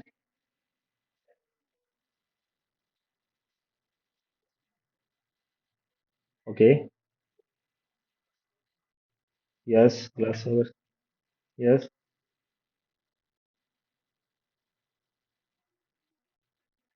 Yeah. Yeah. Polymers, basalt fibers. Yeah. So different types of fibers available. Which one? Which one you said? Yes, yes, yes. Too many types of fibers are available, which can be used as a replacement for the steel reinforcement also. So there is no possibility to have the corrosion. Okay, which will ultimately give the strength, ductility also as we required for the structure. Mixed proportions. Yeah. Then concrete members are exposed to freezing, thawing. So chemical actions of salts in seawater leading to material deterioration, steel corrosion over time. To ensure adequate resistance, ultimately we have to consider the low water to cement ratio. So what are the conditions has been given according to the JCI? When constructing concrete under favorable conditions affected by seawater or tidal actions, the water to cement ratio concrete should be reduced below that at ordinary construction site. So according to the durability aspects, maximum water to cement ratio. Environmental offshore air ordinary construction 45, and concrete products or the quality equal to or higher than concrete products, it will be 50. Splash zone 45, here also 45. Under sea 50 50. In the offshore only it will be higher as compared to the ordinary construction. Then standard air contents for marine structures, maximum size of coarse aggregate has been given. So freezing thawing actions, offshore air, if we consider maximum size of course aggregate 20 to 25, if you are using the air content or air entrainment should be 5%. If you are using 40 size of aggregate, air entrainment is 4.5. Splash zone 6, here it is 40 size 4 5.5. Another minimum cement content. So minimum cement content offshore air, here also according to the maximum size of course aggregate 20 to 25, 330, 40 to 300 for offshore air and splash zone for both of these. And undersea for 20 to 25 of size of coarse aggregate, it will be 300 300 kilogram per meter cube. 40 size of 280 kilogram per meter cube. So these are all the like provisions has been given into the code. So while designing the mix for the marine structures, we have to be consider these provisions according to what type of size of which is the maximum size of course aggregate you are using, what is the environmental condition you are constructing for the offshore site or you are constructing actually for the undersea. So according to that one, you have to condition. In Indian standard also, we are using. Suppose we are designing the mix also, we will use like that only, right? We'll consider the maximum water cement ratio, what will be there, maximum cement content. We will our design mix will not go beyond that one, right? We'll consider according to that one. So similar manner, we have to design marine structures concrete also based on these provisions. So next, after seeing the anti-washout concrete, marine structures concrete, and underwater concrete, the another type of concrete is roller compacted concrete. So anyone has any idea about this one?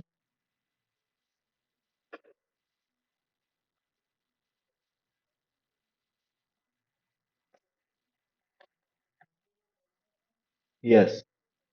Hmm. Yes, right.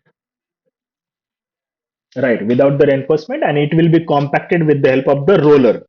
So roller, right, right. So roller will be different types, steel or tire, right? So it will be where it will be used or where it will be constructed for what purposes basically. Hmm. r- right, right. Dam constructions we will use this one. So yeah, so basically what it is, that is compacted by a roller.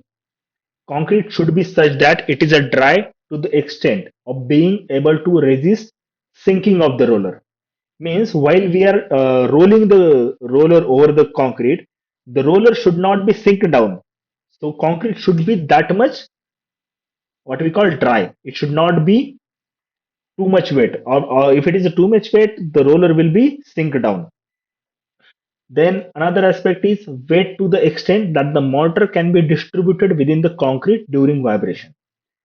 At the same time, we have to be also consider that it should be that much weight or that much water should be available where we'll get the maximum compaction during the vibration. So we have to achieve the balance between the dry and wet condition, right? So for that purpose, two different conditions has been used. We'll see in the upcoming slides. Basically, we'll understand what is it. So it is called as a zero slump concrete also because there will be no slump value. It is because very less cement content we are using in this one. Then place using directly dump trucks, compacted using vibratory rollers, applications mainly for the dam and pavements. Constructed in the layer by layer, pneumatic rollers are used to compact, and that pneumatic type of roller may be steel roller or steel tire roller or rubber tire rollers. Major important aspect is that aggregates will be very high, 70 to 80% by volume, and that aggregate must be hard and durable. So maybe hard and durable means they should be tested for the crushing strength, right? They should be tested for the crushing strength, and that crushing strength should be very high. So under the compaction of the roller, they should not be broken down. They influence workability, segregation, and roller compaction. Larger aggregates reduces voids and paste demand, but make handling and compaction difficult. And fines improve cohesion and fill voids. So if you see, large aggregates reduces voids and paste demand. How? Because of the larger the size of the aggregates, overall specific surface area goes down. So whatever the paste required to coat the surface of the aggregate will be less. But at the same time, handling and compaction will be difficult. And fines, what will happen? Fines will provide the cohesion and it will fill the voids, will provide the maximum compaction. So we have to achieve the balance between the large size of aggregate as well as the fine size of aggregates. So maximum limit has been given, that is 70 to 80% by volume. So it is called as a stiff mix. cementitious materials and water compacted by vibratory rollers harden into concrete. Steel wheel vibratory rollers and rubber tire rollers are used. Its strength of this type of concrete typically in the range of 25 to 30 MPa. RCC materials are mixed into homogeneous mass with zero slump or damp gravel-like consistency, and the thickness of the layers will be 250 to 300 mm. So, what are the important aspects you have to be remember? It is called zero slump mix. Uh, Two types of rollers, that is steel vibratory rollers or rubber tire rollers. 70 to 80% of coarse aggregates, 25 to 30 MPa strength, and 250 to 300 mm thickness. Right? We have to get the proper balance between the fine aggregate as well as the coarse aggregates. We have to get the proper balance between the wet and dryness of the mix to avoid the settlement of the roller and proper compaction for the layer. Cement, which type of cement are used? Any type of cement may be used, but which is responsible for the low heat. Low heat in the sense means low C3 and low C3S content, right? Which can prefer control heat of hydration. Yeah. Hmm. No, constructed in layers. Each layer will be 250 to 300 mm. Hmm.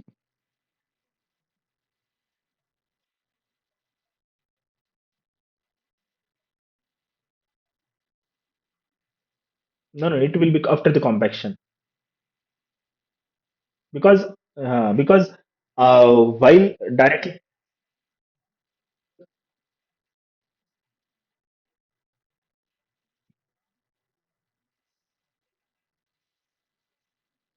uh, can you repeat it, please?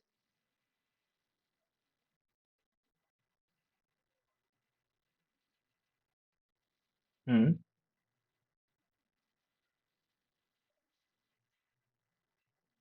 Okay, you are saying after dumping that will be the, it is before the compaction you are saying.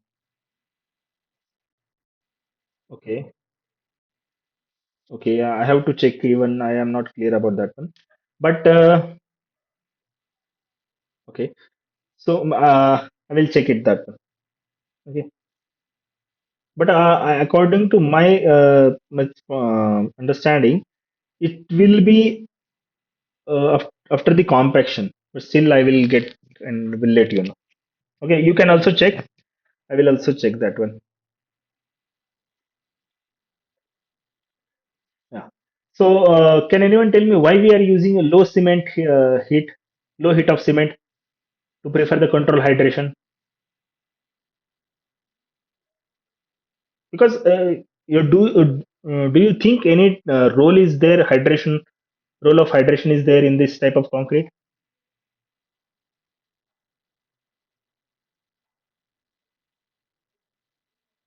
Anyone?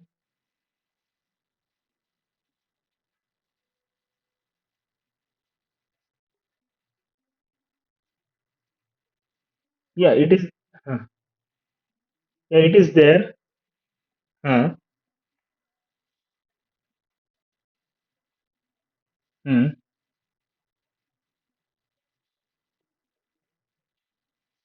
No, what happens? We dump the concrete, right? If the hydration is very fast or hydration is even normal also, normal concrete hydration, why, because you are doing the rolling for the long patch, not for the short patch, right? So while rolling the roller, suppose this rolling has started, and after coming back, the concrete, if it is hardened, it will not properly compacted. So that's why we require the low heat of hydration initial phases means low hydration rate. So we'll get proper time for the fully compact all the patch. So it should not hydrate before the compacting itself because roller will not move very fast. If you saw roller also, it will not move very fast also, and even for the speed of the roller also affect the compaction. So to get the fully compact and get the proper time for the compaction of that particular layer, we should have a low heat of hydration or low hydration rate. So for that purpose only, moderate heat Portland cement is commonly used with about 30% replacement of fly ash. This fly ash is responsible for the lowering the initial heat of hydration and giving the lateral strength. So cementitious material into the roller compacted concrete is about 120 to 130 kilogram per meter cube. Here also cement content is very less because we are using to 70% almost volume of concrete as a coarse aggregates. So mineral admixtures, fly ash, GGBS, which can reduce the temperature rise, maintain strength and improves workability. Here also partial replacement of cement we can use 30% for fly ash and 50 to 70% for GGBS, that is ground granulated blast furnace slag, has been recommended. Chemical admixtures depends upon the cement properties. Their effectiveness is limited in stiff RCC, use the which will not allow joint and allowing time for the compaction. Understood this one?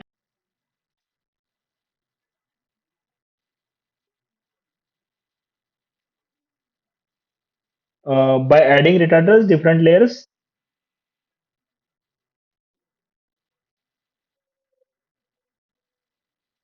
I'm not able to. Yeah, yeah, uniform. Yeah, monolithic. Right, right. Yeah. So if it is hardened very fast, that cold joint will form. Monolithic layer will not form. Right. So for that purpose, two things we can do. Either we can use the normal cement and retarder, or otherwise we can use the low heat of cement and by replacing flash or GGBS. Then air entraining agents are also used to disperse cement materials and delay setting. Typically, if you see fresh RCC with full size aggregate, here content is 1.5 plus or minus 1%. So RCD has less requirement of the air entrainment. That is RCD means roller compacting concrete. In normal concrete and underwater concrete, we saw it is almost 4%. So two different methods I said. First one is soil compaction approach. Uh, in geotechnical, you might be learn that the optimum moisture content and maximum packing density. That graph, if you remember, for the optimum moisture content, maximum packing density you can observe, or we can get it for the earthen construction dams or like that. That is method one called as soil compaction approach from the geotechnical perspective only. So use principles of soil compaction to produce a dense mix where there is an optimum water content to produce a maximum dry density. So the amount of paste may not fill all the voids in the concrete. So optimum moisture content will get the highest compaction and highest strength. Method 2, concreting engineering approach. Traditional approach with a high paste content. In other words, the amount of paste exceeds the voids in the concrete. We saw that one block where the aggregates are placed, some voids are there. If you remember, one block we saw aggregates are placed and the voids are there in between the aggregates. So whatever the paste we pour, that first of all it will fill the voids, and then whatever the excess paste available will responsible for the flowability, right? Yeah. So the functional parameters for design concrete mix could be the compressive and shear strength, permeability. This could be also depend upon the type of construction. Thickness we saw, RCC compaction depend upon the layer thickness, roller weight and characteristics, number of passes. 300 is the layer thickness generally considered. Thickness is related to the both maximum aggregate size and the type of vibratory steel wheel equipment used. Roller selection for RCC depends upon the compaction force, drum size, vibration frequency, and amplitude. Maintenance cost, these are also important. This is one of the type of the steel roller. You see, as compaction is going on, it is become more uniform as compared to this one. So this is the vibratory roller. Okay. So this is the very brief scenario about the week 4 lectures. Once you go through the lectures, you will understand more. And if you still have any doubts, you can ask into the next lecture also. Or if you want to write me, you can write also. Okay. We'll see some of the questions then.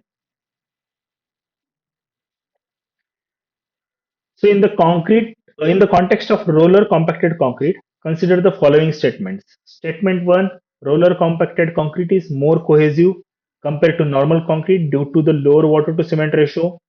Roller compacted concrete is used in the construction of dams and pavements, and it is relatively steep mixture of aggregate, cementitious materials and water, which has consistency similar to the zero slump concrete. Can anyone? Both are true. Okay. Any other answer?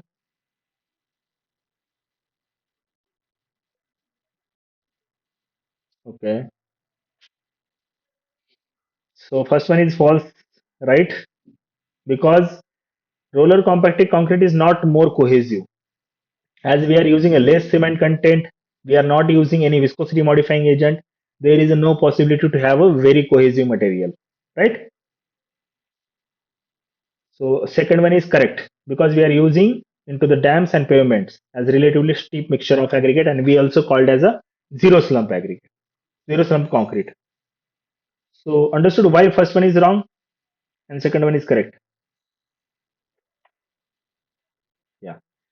Now, second one is related to the roller compacted concrete only. The amount of compaction achieved depends only on the weight of the compaction equipment. Statement 2, it is recommended not to use retarding admixtures in RCC as they could result in the formation of fold joint. So RCC here is roller compacted concrete. Huh? Hmm. Second one is false. So I think everyone has different answer, right? Huh? First one is true. The amount of compaction achieved depends only on the weight of the compaction equipment. And second one is yes, yes. So that's why both the statements are false. In the last slide of the recap, also we saw it's not only depends on the weight of the compaction equipment, amount of the aggregate. It is that is also we have to consider. Okay.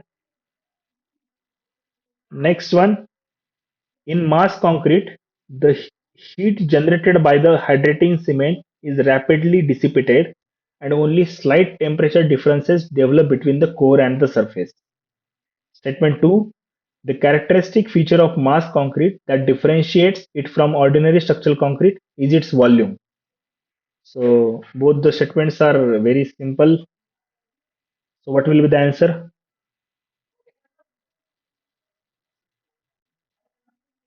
Both are false, right? Any other answer?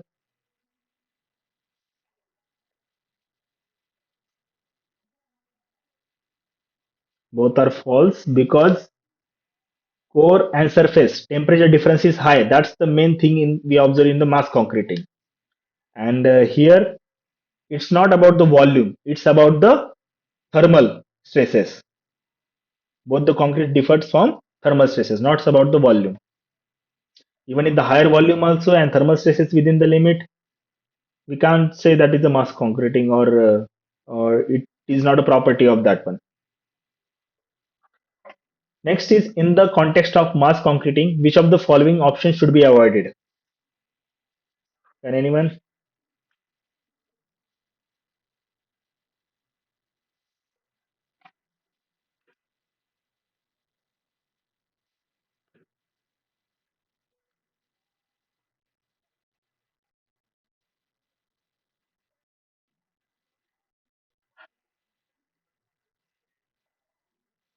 Accelerating admixtures. And some are saying fourth one.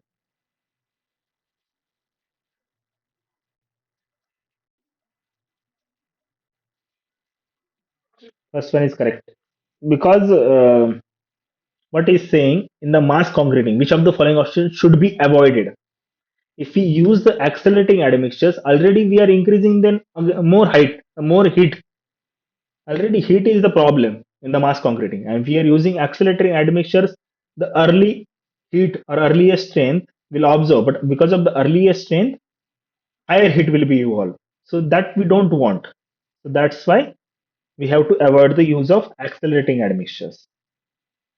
The others are not avoidable, so not required to avoid.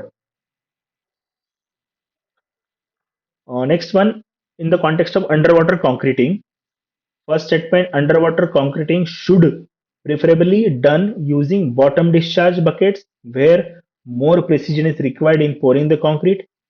Statement 2 says in the underwater placement of concrete by trimming, the contact between the water and concrete is prevented by covering the tip of the trimmy pipe with a cap or inserting a plunger at the start of trimmy placement.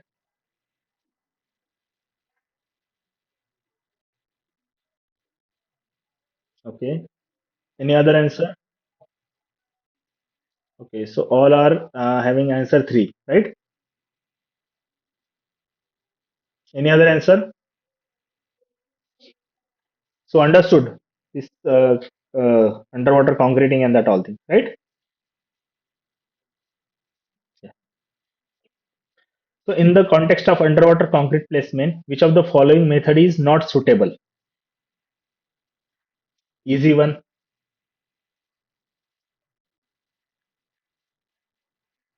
right?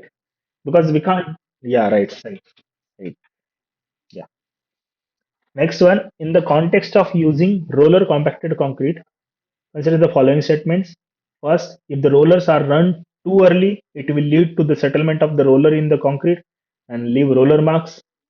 If the vibratory rollers are run at very late stage, the compaction may not be complete as the mortar becomes more difficult to deform and fill the voids. So what will be the answer?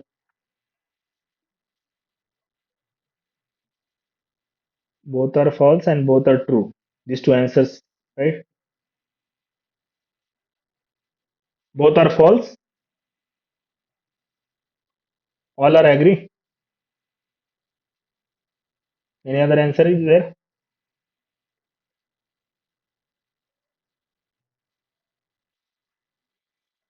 Both are true.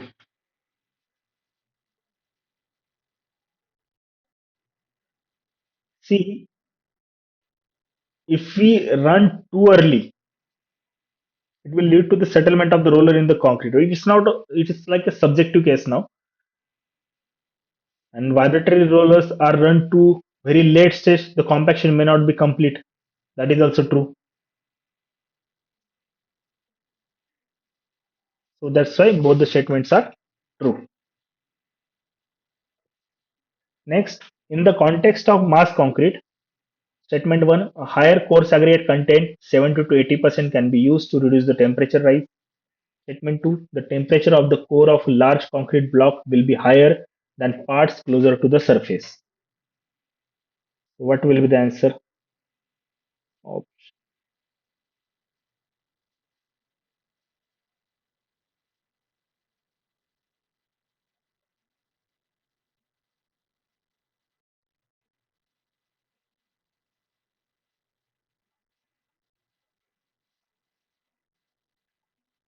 1 true and second false, and someone is saying both are true.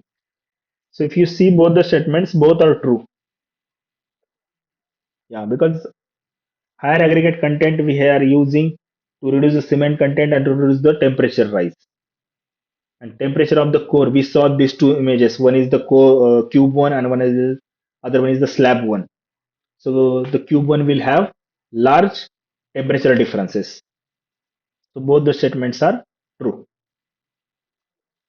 Next, in the context of mass concrete, one statement is pre-cooling of materials lowers placement temperature. Statement 2, if the thermal stress in concrete at a given point in time is more than the tensile strength of concrete at that instant, is thermal cracking occurs. So what will be the One is false and two is correct.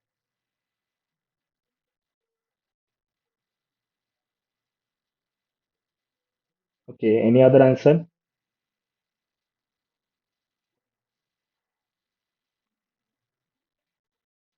See, pre-cooling of materials lower the placement temperature. That is true, obviously true, because pre-cooling of materials. So that's why we are reducing the temperature of the aggregates, reducing the temperature of the water. Pre-cooling means that one only.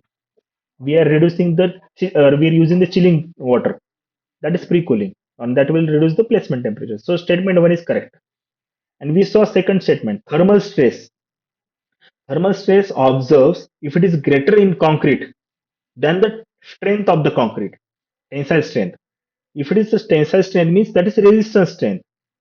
If concrete is not able to resist the stresses occurring into the concrete, obviously thermal cracking will occur. So that's why both the statements are true. If you understand the definition of the thermal cracking, so second statement you will understand properly. So that's why both the statements are true. Okay.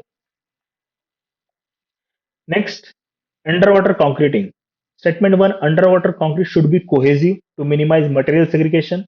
Second, underwater concrete cannot be compacted and hence requires an appropriate amount of flowability.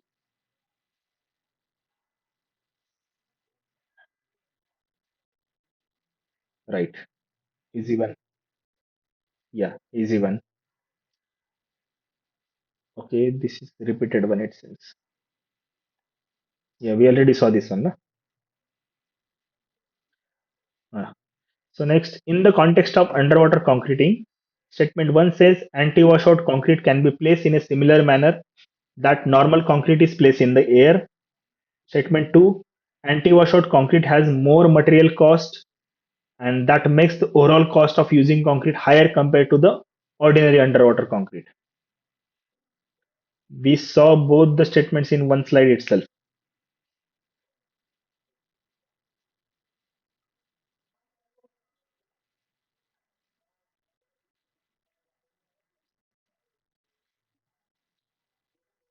One false, two correct.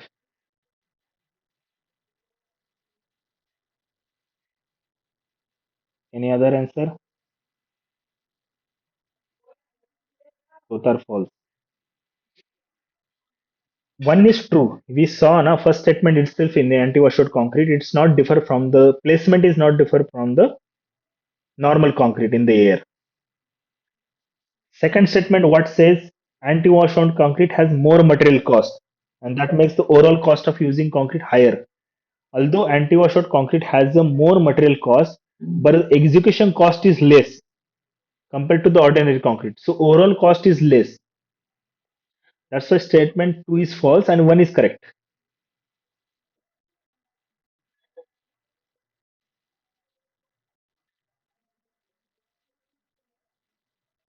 Yeah, right, right. But here it is not about the placement. It is a place in a similar manner. In the sense, what we can say.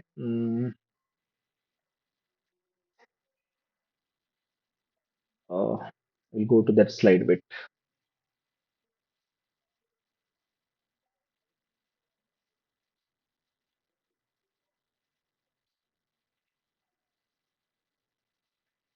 See here.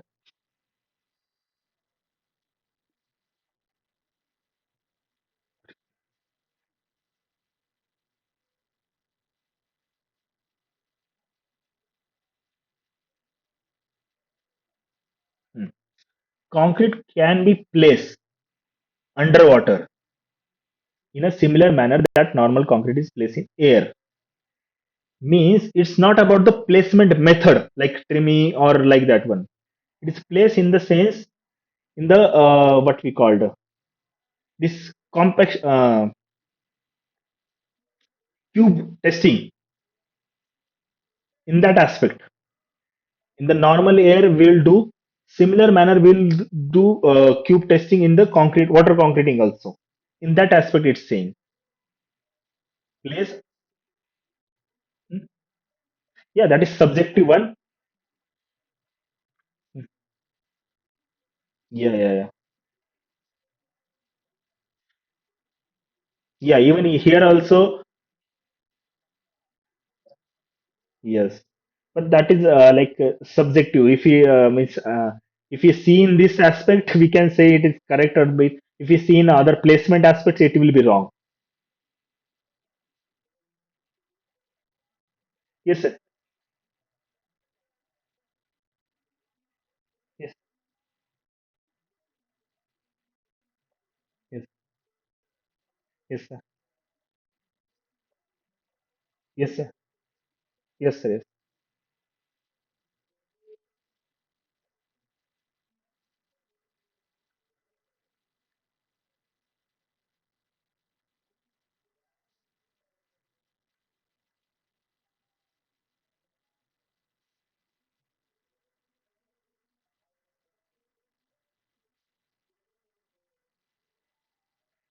Yes, yes. This.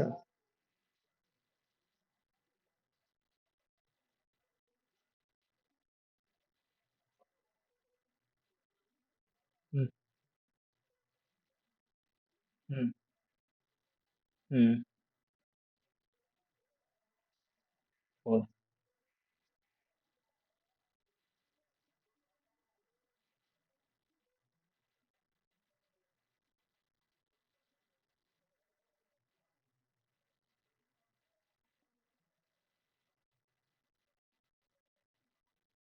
yes.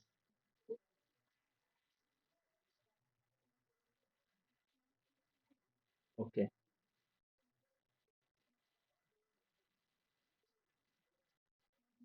Mm, okay.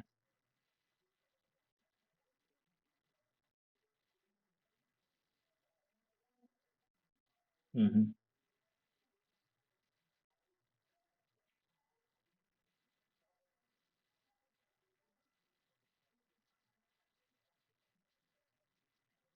Yes. Yes.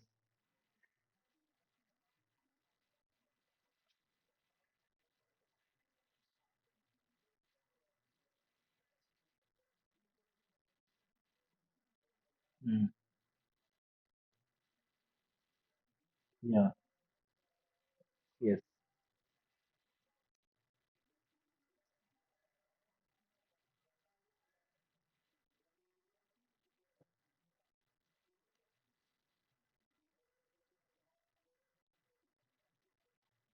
Yes. It should be more specific then. Yeah. Yeah. Yes. Mm, mm, mm.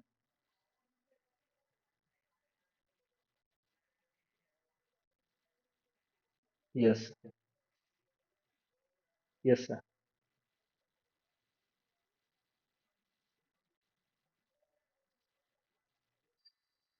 Mm. Yes, sir.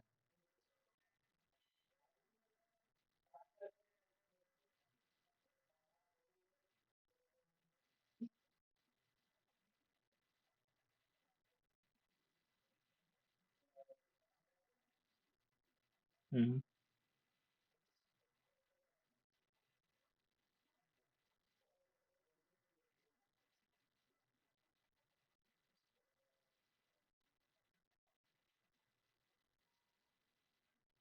anti-pressure.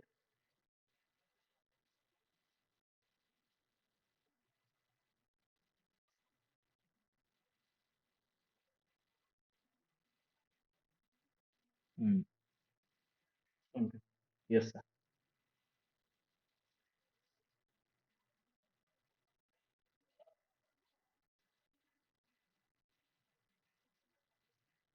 Yes, someone has one question, I think. Okay. Uh, can ask, or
Mm.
Yes, sir.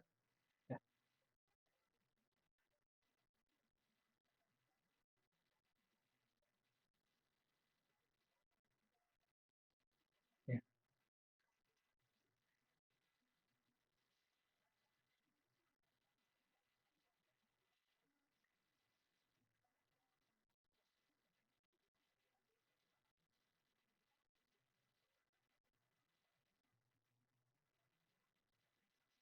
Yes. Yes, sir. Okay, sir. Thank you, sir. Thank you. Thank you, sir.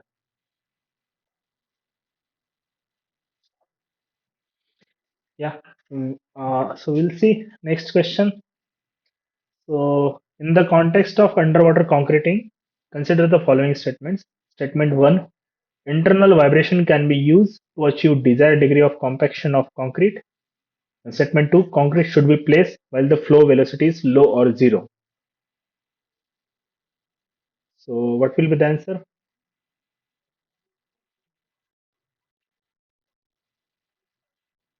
Yeah,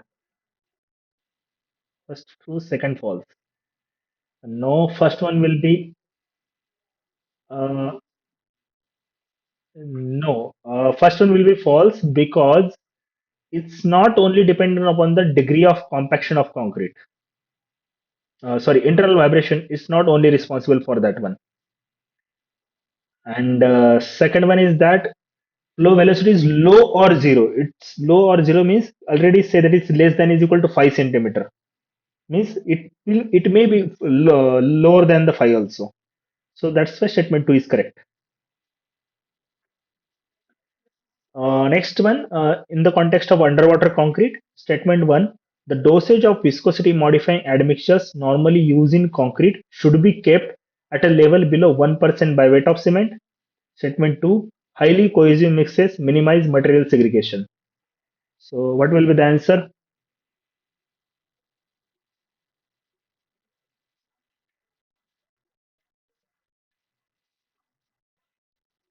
Okay, yeah. First one is false because that is given as 1.2 to 3, 1.2 to 1.3%, right? And cohesive mixes means it will be minimize material segregation and bleeding also. Next one, which of the following does not contribute towards reduction of fresh concrete temperature on the time of placement? All are responsible for the reducing the concrete temperature, but now we have to consider which is not responsible for the on the time of placement.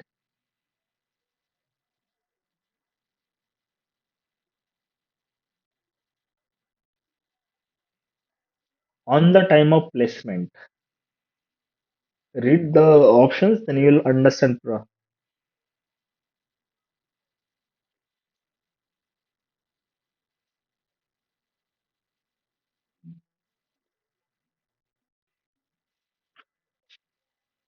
Uh, No, third will be the answer. Third will be the answer. If you see in the context of pre-cooling and post-cooling, in the time because third one is responsible for the post-cooling, and these are all responsible for the pre-cooling because use of mineral admixtures reduces the placement temperature, and here it is asking does not contribute, which is not responsible for the contributing reducing the fresh temperature. So third one will be there. Because after casting we are running the water, right? Yeah, so third one will be the answer. Next, in the context of roller compacted concrete, aggregate constitute about 70 to 80% by volume of concrete. Statement 2, shrinkage is more compared to conventional concrete. Easy one. One true. Second.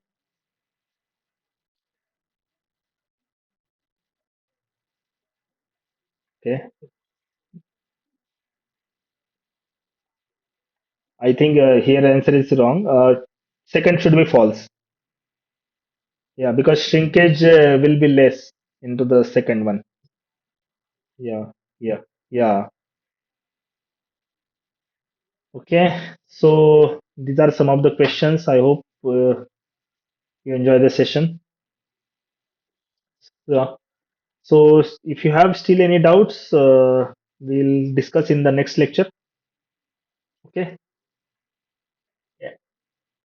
Yeah. Meanwhile, that cement one, constituent of cement one, I will gather some information from the sir and will let you know. Yeah. Yeah. Video. Yeah. One thing I will do, I will post into the chat box. You just copy it. That one.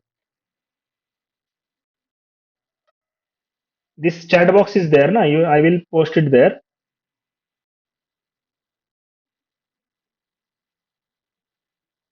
Yeah, this one. You see, you got the link.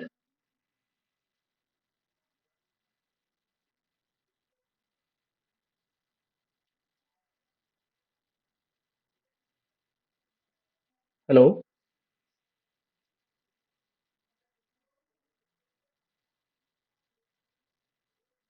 In the chat box, I have posted the link. You just copy it from there.